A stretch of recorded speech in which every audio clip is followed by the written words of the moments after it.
আপনারা কখনো কি টিরামিসু খেয়েছেন? ইটালিয়ান ডেজার্ট একটা। আমি তো কখনো খাইনি। এখন অনলাইনে দেখলাম আমুলের আবার টিরামিসু আইসক্রিম বের করেছে, তাই কিনে নিলাম আমুলের টিরামিসু, মানে আমুল গোল্ড টিরামিসু আইসক্রিম। খেয়ে দেখি কি কেমন হয়। 50 টাকা দাম। এরকম কাপে আসে।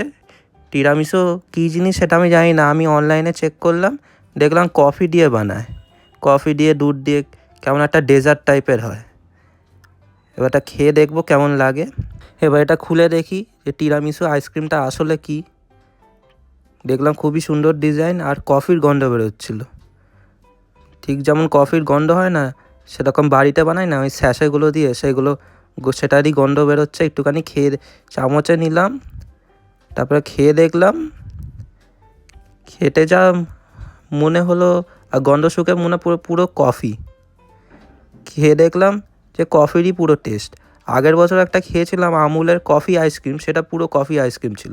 এটা টিরামিসু আইসক্রিম, দুটোরই সেম, মানে টেস্টটা একই মনে হচ্ছে পুরো, দুজনেরই টেস্টই সেম।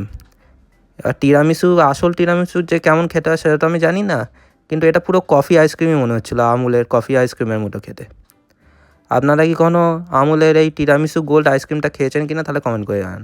আর কখনো টিরামিসুও খেয়েছেন কিনা আর তার টেস্টটা কেমন হয় সেটাও কমেন্ট করে জানাবেন। আর ভিডিওটি ভালো লাগলে লাইক, শেয়ার ও সাবস্ক্রাইব করে দেবেন। ধন্যবাদ।